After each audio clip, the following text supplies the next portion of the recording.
Well, welcome back again for another version of the interviews that we've been doing with business leaders and providers around mental health awareness and the impact that the COVID pandemic is having on mental health.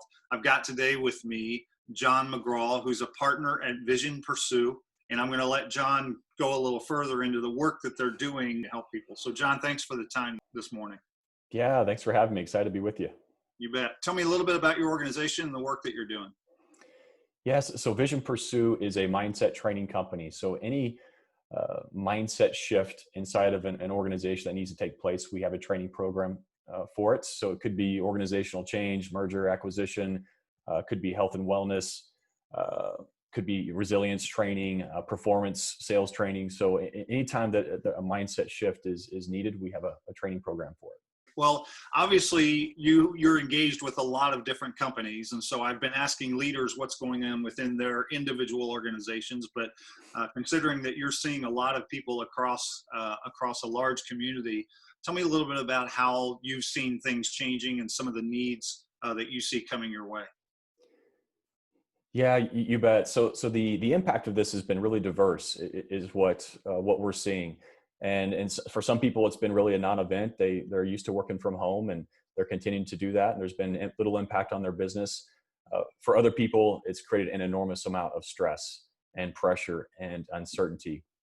And it's impacting their health or the health of their loved ones. It's impacting their business financials, their personal financial positions. So enormous amounts of stress, changes at home, family members being impacted, kids at home wearing multiple hats all at the same time. So we're seeing that. And then we see people on the other side of that spectrum where they're bored out of their minds and they've lost meaning and purpose and borderline depression and just want things to go back to normal.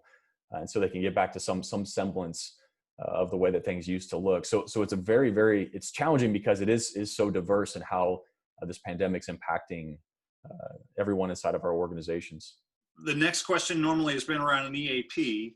And so you can speak to the EAP if you want, but maybe how the work that you're doing, what that looks like. We understand that your organization is not an EAP. That's a different outlet and solution. But maybe any comments about EAPs and then just what your organization is doing and how you're engaging with your clients. Yeah, well, I think bottom line is we all want to take advantage of whatever resources are out there. So if there's a support system in place, we want to have knowledge of that and then be able to take advantage of it.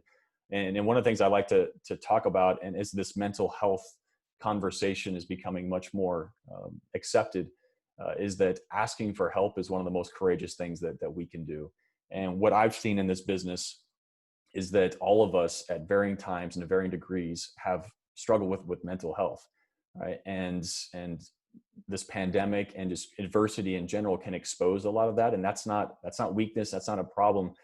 That's a really amazing opportunity for us to grow, but we need to have resources and get the support that we need. And so if your company has an EAP program, please take advantage of it. And we're doing similar things to support the mental health of our clients and addressing some of those really important mental skills that we should all have in general, but in particular when there's challenges, when there's adversity, we need to have these mental skills available to us. So we're trying to address that same need for the clients that we serve. Gotcha. And so what does that look like? Even maybe a little bit about in a non-pandemic world, how you engage with your clients, and then how you've shifted and the value you provide your clients in during this time. Yeah, so our standard offering is a 10-week mental skills training program, and to your point, there was a huge need before this, but now it's significantly more. And so our offering has shifted a little bit, where we're doing a lot more virtual training, online training. We're doing a lot of webinars, 1 hour, just kind of introductions to mental skills training and mental health. And so a lot of the stuff that we teach is very practical. So you don't have to be struggling with extreme anxiety or depression to benefit from our training program.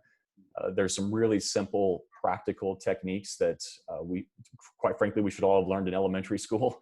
Right. And we weren't taught, that can help us respond to we call it the automatic brain, that's going to be releasing all kinds of automatic thoughts and automatic emotions that really impact the way we experience the world. And because most of us aren't aware of the nature of that mechanism in our intelligence, much less have a response plan to it, it ends up doing more harm than good, particularly when there's a lot of adversity.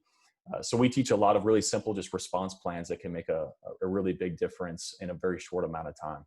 It sounds like you've got a couple of different ways that you're engaging, and you've certainly made a bit of a change to help people through this time. If people want to engage with you or reach out to you and explore a little bit about what working with you would be like, what is that? How do they contact you? Yeah, visionpursue.com is our website. You'll see all of our information there, that all of our services and offerings. We've also just put a recent COVID-19 meditation on there that's free for anyone to use. And so it teaches some really basic skills through that meditation. We've gotten a really great response from everyone that's gone to our website, and then we're sending that out to all of our clients. So yeah, please check out the website, and you'll get a good feel for what we do. That's really good. Okay. Well, thanks for taking some time today. It's been a pleasure speaking with you. And I know that you're on the front lines and doing the hard work right now as far as the mental health aspect is concerned. So thanks for all that you're doing. Right back at you, Ken. Thanks for the work that you're doing. Appreciate your time. Thank you.